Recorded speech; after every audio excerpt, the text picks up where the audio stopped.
In 1974, Carla Walker was a 17-year-old junior at Western Hills High School in Fort Worth, Texas. Just 4'11", Carla had honey blonde hair that fell below her shoulders. She was dating Rodney McCoy. He was described as a wiry, good-natured kid who was the quarterback of the football team. Rodney and Carla talked about enrolling together at Texas Tech University. She told her closest friends that she had no doubt that she and Rodney would someday marry and start a family. The evening of February 16th of 1974, Rodney arrived at the Walkers' home in Benbrook in far west Fort Worth to take Carla to the school's Valentine's Day dance. When the event ended around 11:30, Rodney invited another couple to cruise Camp Bowie Boulevard and the Benbrook traffic circle with him and Carla. They stopped at a couple of teen hangouts, Mr. Quick Hamburgers, and Taco Bell. After dropping off the others, Rodney and Carla drove to a nearby bowling alley, Brunswick Ridgely Bowl, where Carla used the restroom. Not long after Carla climbed in the car, the passenger door flew open. Rodney caught a glimpse of a tall man with short brown hair. He began bludgeoning Rodney over the head with the butt of a pistol. At some point, the gun's magazine clip dislodged and fell into the parking lot. The man grabbed Carla. Rodney, barely conscious, heard him say, "You're coming with me, aren't you, sweetie?" "Rodney, go get my dad," Carla said.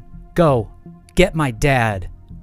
Rodney came to the driver's seat sometime around 1 a.m. He sped to the Walkers' home, which was less than a mile away. He drove up over the curb onto the front lawn and slammed on the brakes.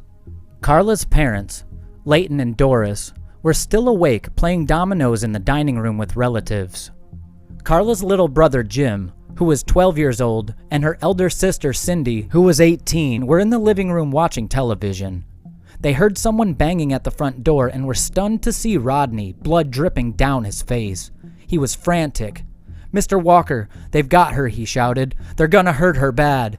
Leighton, a retired Air Force lieutenant colonel, grabbed his pistol and raced to the bowling alley. Doris dialed the operator on the family's rotary phone and asked to be connected to the police.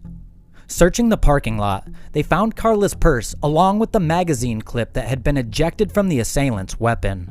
Other cops drove the surrounding streets in squad cars, scanning for any sign of Carla. After the sun rose, more joined the hunt. Peering through binoculars, a few circled the city in helicopters. When classes resumed on Monday morning, detectives visited Western Hills High. They studied contact sheets of photos taken at the dance looking for anyone who seemed out of place. They stopped kids in the hallways asking if they knew anyone who would want to hurt Carla. On February 20th of 1974, 4 days after Carla's disappearance, two of the officers assigned to look for her were driving along a remote 2-lane road near Benbrook Lake about 5 miles southwest of the bowling alley. They spotted a culvert and a concrete tunnel built to let water flow beneath the road and pulled over to peer inside. They saw a young woman lying on her back. Her face and neck were covered with scratches and deep bruises. It was Carla. It appeared that she had been strangled because there were no ligature marks around her neck. Investigators believed that the culprit had choked her using his hands. News of what happened to Carla covered almost the entire front page of the Star-Telegram. Her funeral, which was held at the Western Hills Church of Christ, was attended by more than 1,250 mourners, far more than the small sanctuary could hold. Fort Worth officials formed a task force of detectives from the area's police departments. The group didn't have much to investigate. No fingerprints had been identified on Carla's body or clothing. The blood on her dress had come from Rodney's head wounds. Traces of bodily fluid had been found, but the technology did not yet exist to identify a person from their DNA. And in that era, there were no surveillance cameras in parking lots and no license plate readers on the sides of the highways. The group did set up a 24-hour telephone tip line. At the downtown police headquarters, officers sat behind metal desks, sipping lukewarm coffee and listening to citizens pass on the names of men they believed were responsible. The detectives were told by various callers that Carla's life was taken by a pair of marijuana dealers, by a carnival worker at the Fort Worth Stock Show and Rodeo, and by a quiet young man who often bowled alone at the alley where Carla had been kidnapped. They heard stories about a boy who had supposedly gotten into an argument with Rodney at Mr. Quick Hamburgers the night before the dance. The detectives also hired a hypnotist to try to draw more details out of Rodney, who suffered a head injury during the incident. But the most significant memory he managed to recall was that Carla's kidnapper had been wearing a brown or tan cowboy hat. When the hypnotist snapped his fingers and Rodney awoke, he burst into tears. He was all torn up inside, tormented that he couldn't save his girlfriend. During one meeting, the task force detectives discussed another unsolved case that had taken place on February 7th of 1973, almost exactly a year before Carla's. That night, a young woman named Becky Martin did not return home after attending a night class at Tarrant County Junior College's South Campus. Her body was found almost 7 weeks later. It was so decomposed that there was no way to determine the cause. The medical examiner said Becky could have been stabbed or strangled or even shot through the stomach. What most intrigued the detectives about Becky's case was where her body had been found, in a culvert just outside the city limits. The two girls in two culverts, a year apart. It just seemed too coincidental for investigators. Although they said nothing publicly, the investigators began looking for a serial offender. By March, a month after Carla's life was taken, all the task force had to go on was one small lead.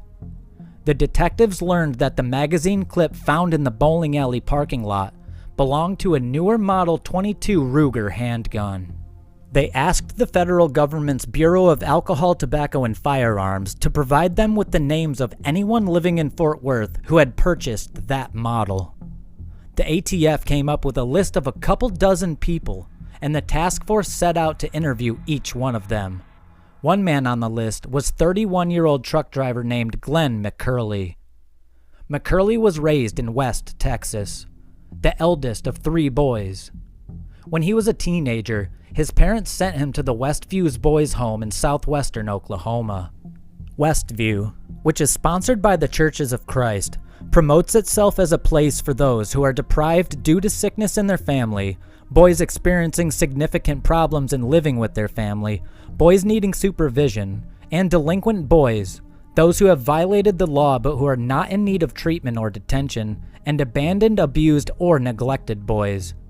It's not clear why McCurley was sent to the home or precisely how long he was there, but his stay clearly wasn't transformative. By February of 1961, he had left Westview and was in Abilene, Texas, where he stole a car. Then, he abandoned that car and stole another one.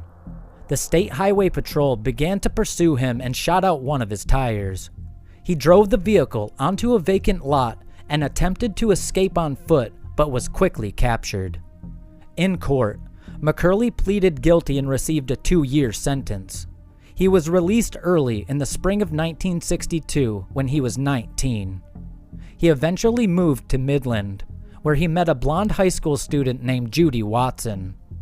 On February 16th of 1963, McCurley married Judy in a Baptist church. The young couple moved into a small rental home. McCurley eventually got a job as a truck driver for the U.S. Postal Service with a route to Dallas, Fort Worth area. Judy gave birth to 2 sons, Craig and Roddy. Then, in 1972, McCurley moved his young family to a neighborhood in West Fort Worth. McCurley and Judy enrolled their boys in the public elementary school and they joined Ridgely West Baptist Church.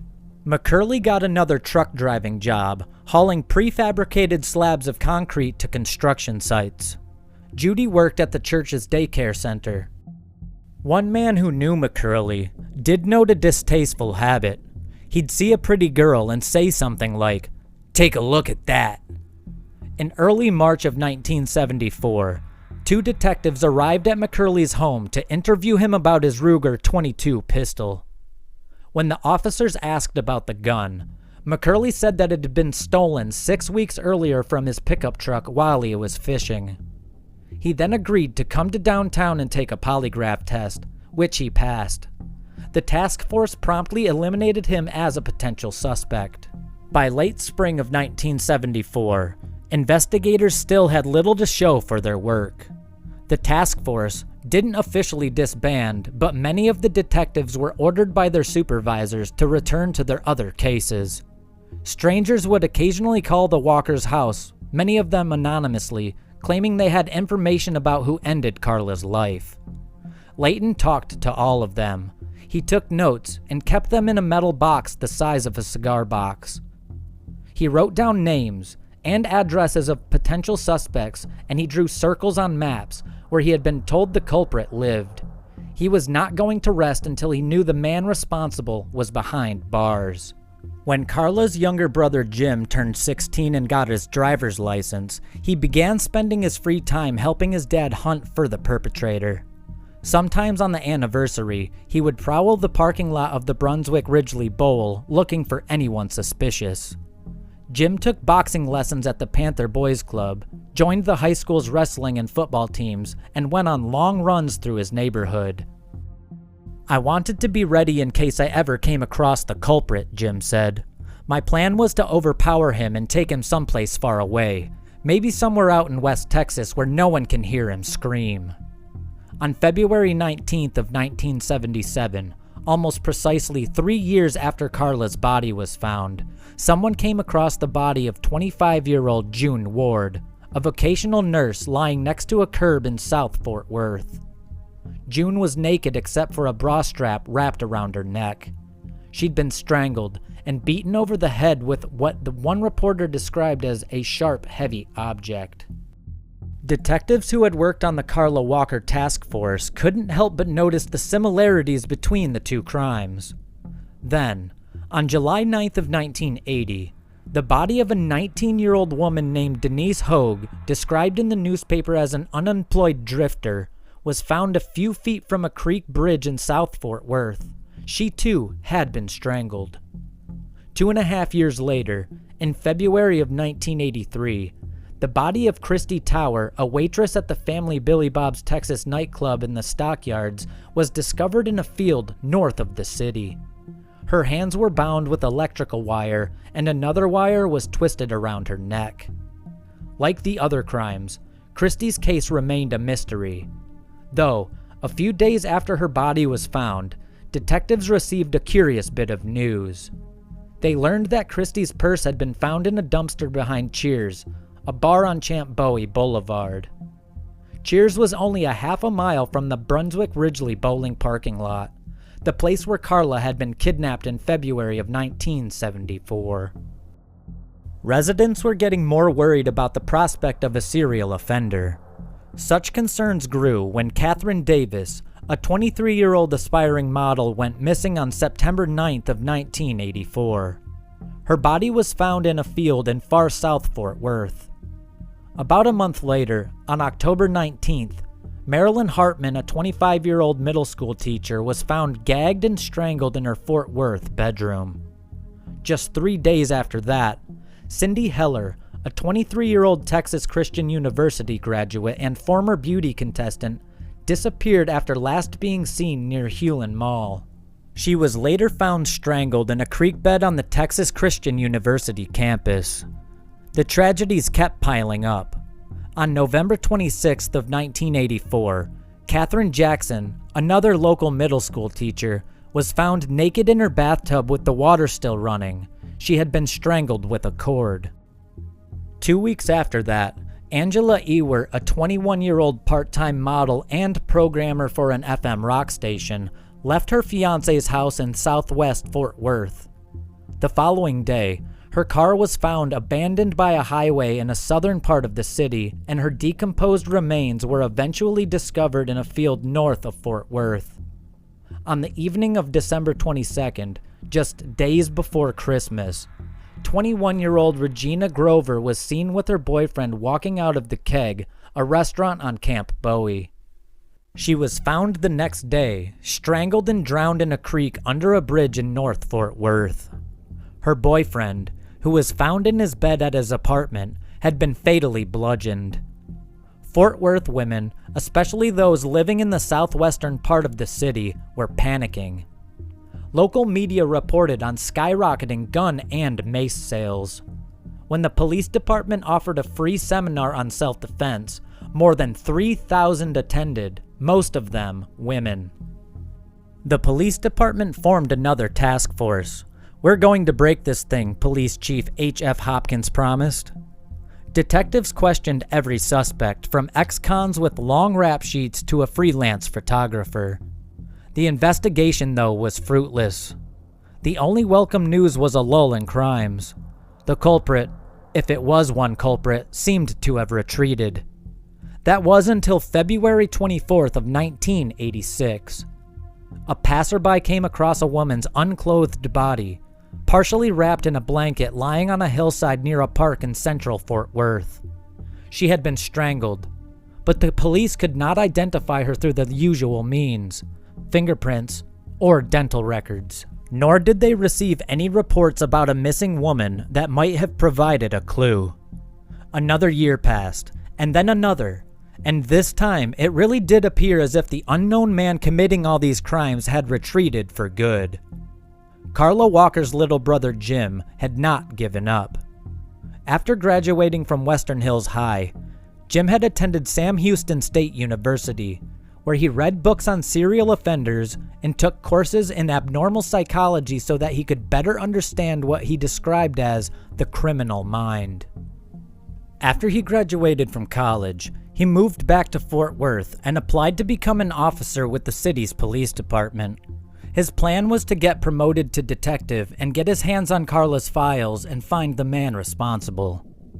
During a training session at the academy's firing range, however, Jim noticed something was wrong with his eyesight. A doctor later diagnosed him with a congenital eye condition. Forced to drop out of the academy, he went to work in security at a local Office of Defense contractor General Dynamics.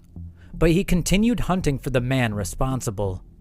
After his father passed away in 1987 of a heart attack, Jim dug through the notes in Layton's metal box looking for new leads to pursue. After his mother passed away in 2015, Jim purchased his parents' home and moved into it with his wife. "I wanted to be there in case somebody ever got a conscience at 3 in the morning and showed up to confess," he said. In January of 2019, Detectives Leah Wagner and Officer Jeff Bennett decided to take another look at Carla's case after Jim made a request. Among those they re-interviewed was Carla's then-boyfriend, Rodney McCoy, who had moved to Alaska as soon as he graduated from high school to work on an oil rig, telling his family that he needed to get as far away from Fort Worth as possible. He eventually returned to Texas and was living near Austin when Wagner and Bennett reached him. To try to locate new witnesses, investigators posted a message on the police department's Facebook page. They got a couple dozen responses, including one from a woman who claimed that her ex-husband had grown up in the same neighborhood as Carla and had kept a stash of newspaper articles about her case, which he occasionally reread. A likely sign, said the ex-wife, that he was responsible. No doubt to the ex-wife's disappointment, the ex-husband was able to prove he'd been out of town the weekend Carla's life was taken. What the detectives needed was physical evidence, and the best physical evidence they could hope to find, of course, was the culprit's DNA. Since Carla lost her life, the technology of DNA identification had not only been developed, but had progressed beyond anyone's expectations. There were now even laboratories that specialized in genealogical mapping, in which technicians use freely accessible databases to link DNA from an unknown person to the DNA of that person's relatives. Fortunately for Wagner and Bennett, Carla's dress and other clothing she'd worn the night her life was ended had been carefully packed away in paper bags in the police department's evidence lab, which meant there was a chance that technicians still could turn up a usable sample of DNA. After all these years, however, there was no way of knowing whether the DNA had degraded, which would prevent the technicians from compiling a full genetic profile of the man responsible. Once more, conducting DNA tests on Carla's clothes could cost the Fort Worth Police Department as much as $20,000, money that was more likely to go towards active cases. Wagner and Bennett were determined to find at least one good lead, but they knew the odds were against them. Then, their investigation took an unpredictable turn. Vincent Strange was a 40-year-old Fort Worth aerospace technician and true crime buff. In 2017, he created a podcast about unsolved cases in Texas. His first story was going to be about Carla Walker, whose case he had read about while poking around the internet. He interviewed Carla's siblings, Jim and Cindy, as well as a few of her friends. One person who did listen to it was Diane Kuykendall. Diane had gone to school with Carla. Carla always smiled at her in the hallway, even though they didn't really know each other. Diane said it made her feel good and that she wishes that there was some way that she could pay Carla back. Diane decided to fly to Nashville to attend CrimeCon, an annual 3-day true crime convention that most recently attracted some 5,000 people. She brought along 80 copies of a pamphlet she had written about Carla's case. She handed out the pamphlets to the likes of Dateline's Keith Morrison, Fox News' Nancy Grace, and Paul Holes, a retired investigator who works for the Oxygen Network. Paul Holes was intrigued and convinced Oxygen to pay $18,000 to cover the cost of DNA testing on Carla's clothes. At a lab in California, technicians found some intact, untainted bodily fluid were found. From that fluid, they were able to develop a full DNA profile, which they uploaded to CODIS, a nationwide law enforcement database that contains the DNA of millions of criminal offenders.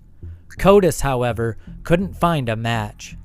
Paul Holes and his producers contacted a Texas lab that also does genealogical mapping, but technicians there had no luck either. David Middleman, CEO of Othram, then got into contact with Paul Holes. He said he was optimistic that his particular DNA identification method, a sophisticated technology that used genome sequencing, could find a match. The morning of July 4th of 2020, David Middleman called Officer Bennett. "We've connected the DNA to a particular family tree," he said. "The last name is McCurley." After some further testing and police work, Middleman and Bennett landed on Glen Samuel McCurley Jr., who had been living in Fort Worth at the time of Carla's demise. Bennett saw Glen McCurley Jr. was the truck driver who had told the police back in 1974 that his Ruger 22 had been stolen. Wagner and Bennett did a background check on McCurley, but there was little to learn. As far as they could tell, other than his 1961 criminal conviction for stealing a car when he was 18, he had no encounters with the police. McCurley was no longer driving trucks full-time by then. He took on handyman jobs and did part-time maintenance work at a fitness club. Wagner and Bennett decided to pay him a visit. They arrived unannounced at the McCurleys' home. McCurley and his wife Judy politely invited the detectives into the living room and chatted amiably. McCurley talked about his old truck driving gigs. Judy said she had spent 32 years at Ridgely West Baptist Daycare Program, finally retiring in 2004 because of health issues. She also mentioned that her husband suffered from diabetes and that he'd recently had surgery to remove a tumor the size of a quarter on his liver. "We're not ready for this," Judy said, "especially with his cancer." Finally, McCurley asked the detectives, his voice raspy, "What do y'all want to talk about?" "We're gonna take you way, way back," Wagner said. "Back in 1974. Y'all were living here at the time, so you may have heard about it. There was a young lady kidnapped from a bowling alley." "I know exactly which one you're talking about," Judy immediately said. "Carla Walker."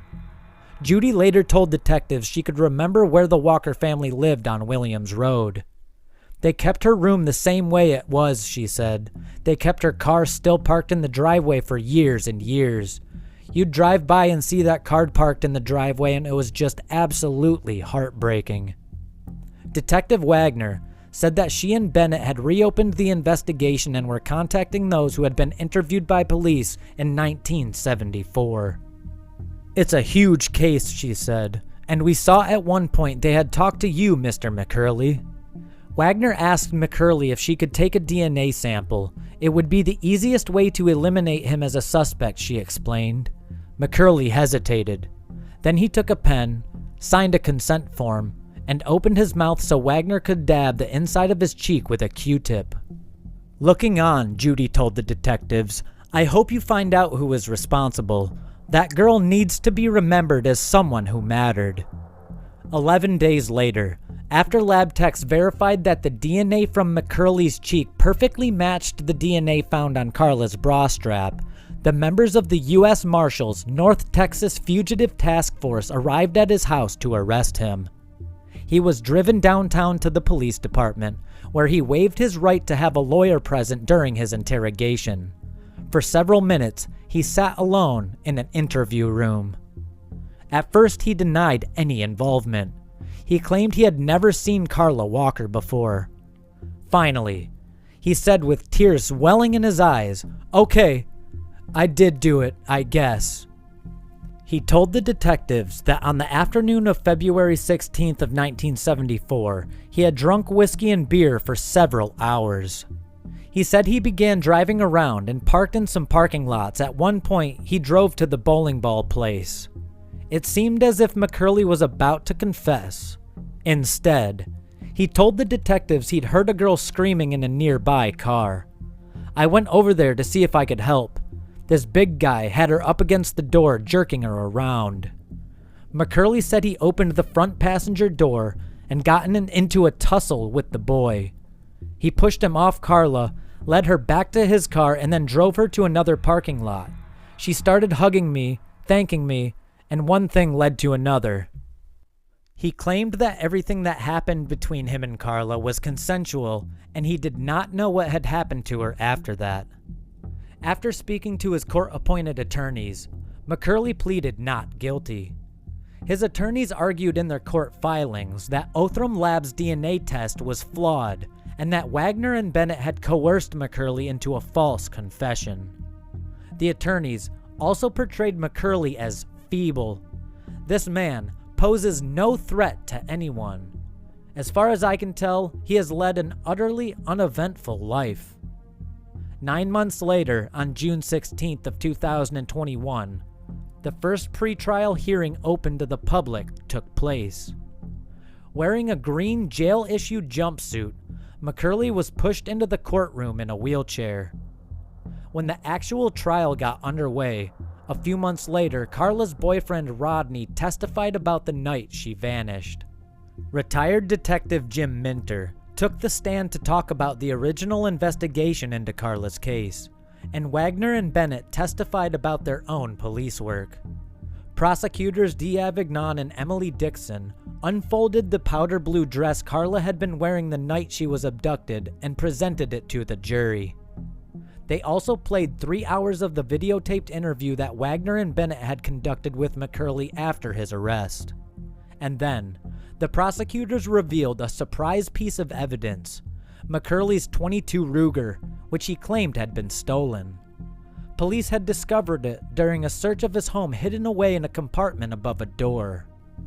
The case, of course, was open and shut. On the third day of the trial, McCurley changed his plea to guilty, and the judge quickly sentenced him to life in prison. In the aftermath of the trial, there were still a lot of questions. Why would Glen McCurley, a man with no violent criminal record, have committed such a sadistic crime? Was it an impulsive, drunken act? Or was McCurley a depraved serial offender who was also responsible for taking the lives of other young Fort Worth women? And if he was a serial offender, why did he suddenly stop in the mid-80s? Did he have a genuine change of heart? Was that even possible? Investigators believe McCurley is responsible for many other crimes, and the investigations are currently ongoing.